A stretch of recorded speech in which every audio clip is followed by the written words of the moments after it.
Okay, I did a video on a Dire Straits song, Sultans of Swing, and it's the main riff and the outro solo. And I didn't explain it, so I'm going to make an attempt to now. If I make a mistake or something, I'll back up as long as it's not too bad.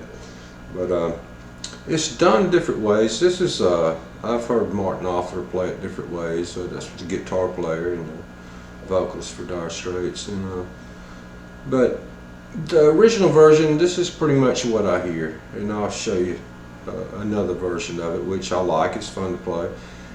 So you really don't have to get too caught up with all that stuff as far as, you know. But it's always been helpful for me to actually figure out what they did originally, and then if they did change it, you know, kind of check that out, because I usually do that for a reason. Some of it's just because I get bored, but some of it's improvement, or they just figure out a better way that they like to play a part, or some of it's they just get bored and just want to do something different. But I have not seen him play this the same way twice, not live, and that's not uncommon. It's very common. I know some of the studio work actually most of the studio work I've done, I improv'd, and so a lot of times I would have to go back and learn what I played when I was in the studio, because I was just kind of doing it off the cuff. And what's up, Randy? You're fine. But anyway, I'm going to make an attempt at this. It's played over D minor, B flat, and C.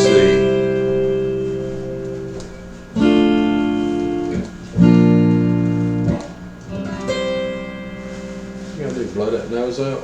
Yeah. Get that 2x4 out there. Yeah, get that 2x4 out. He's out there cutting wood on my back porch. So anyway, this is redneck YouTube. But okay, I'll play it. I think on the video I played it. It just wasn't a good day for me for some reason, and I think I played it a little too fast, and I just wasn't relaxed with it. But I'm going to play it a little slowed down and show you. This is pretty much what I hear on the original version, and it starts out on a D note on the first string, and that's the 10th fret with your first finger. Whoop, I'm sorry, that was not a D minor.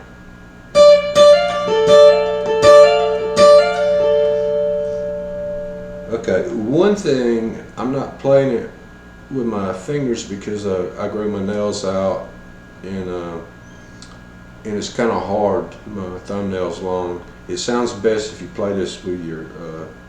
He plays with his thumb pads and then finger pads, thumb pad, finger pads, and that's what gives him the sound.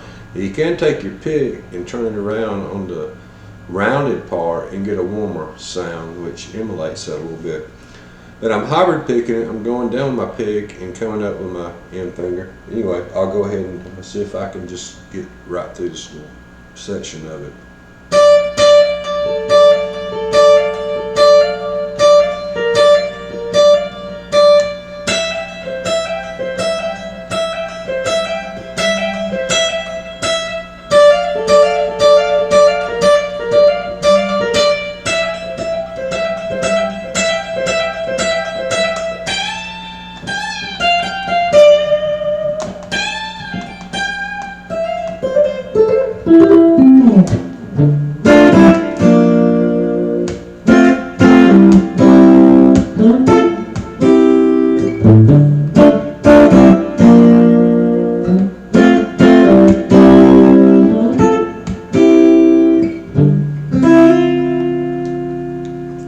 Okay, so that's pretty much it. And what he's doing is triads, arpeggios out of the D minor.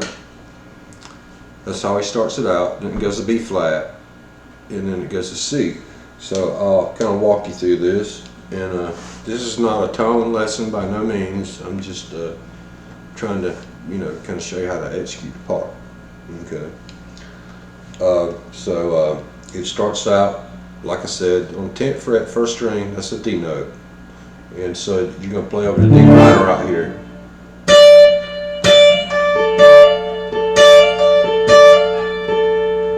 Okay, that is a D minor triad.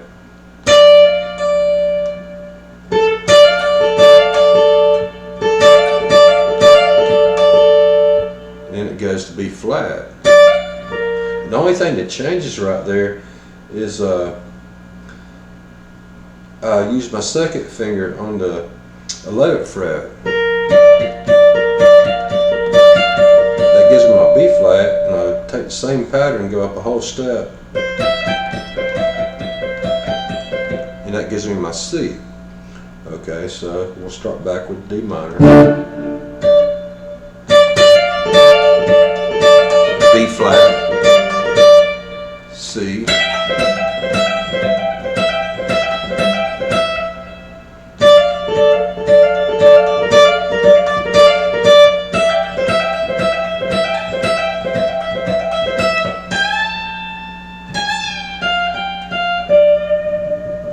okay, that's on the 15th fret, it's a whole bend, back down, 13, 15, 15 on a second string, back to the first string on the 15th, and then this is a hammer on pull off, 12 and 13 on the first string, 13 and 15,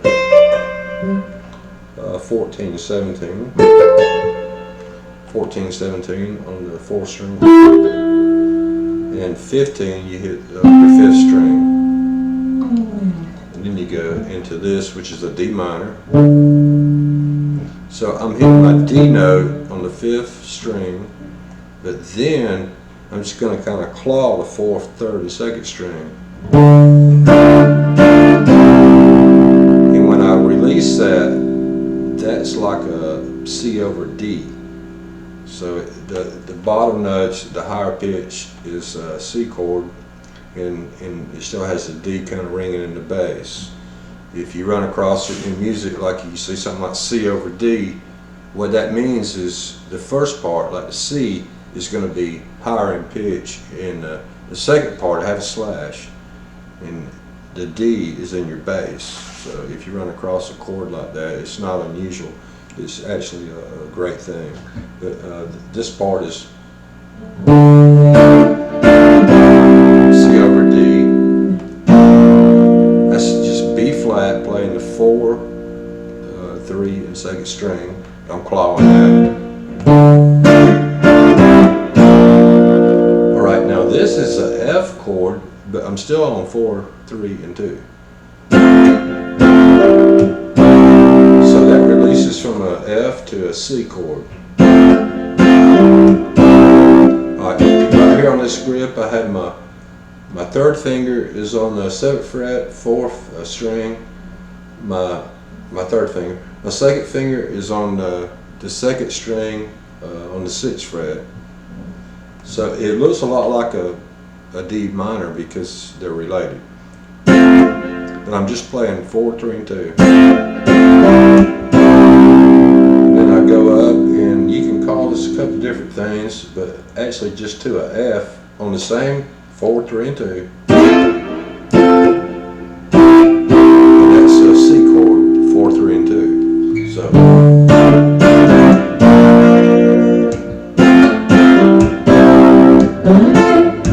And he slides up in that.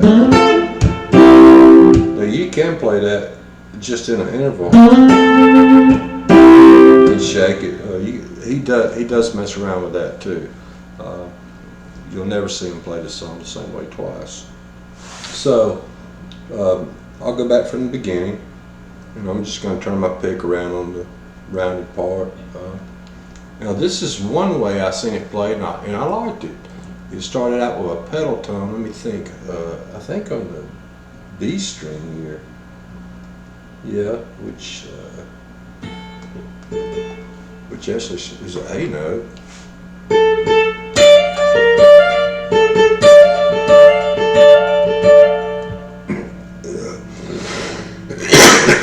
hammer-on pull-off, but it starts out with 2 leading notes before it actually starts at the beginning of the measure.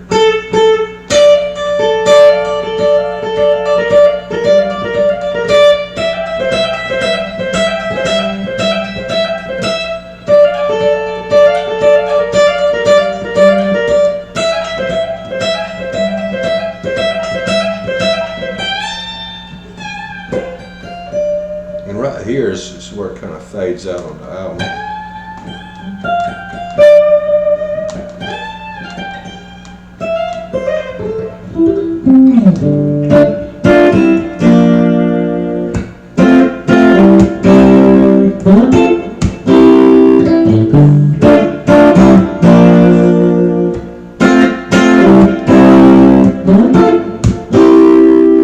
And that part right there is really where he uses the D minor. In the other parts of the song, he uses the D minor 7.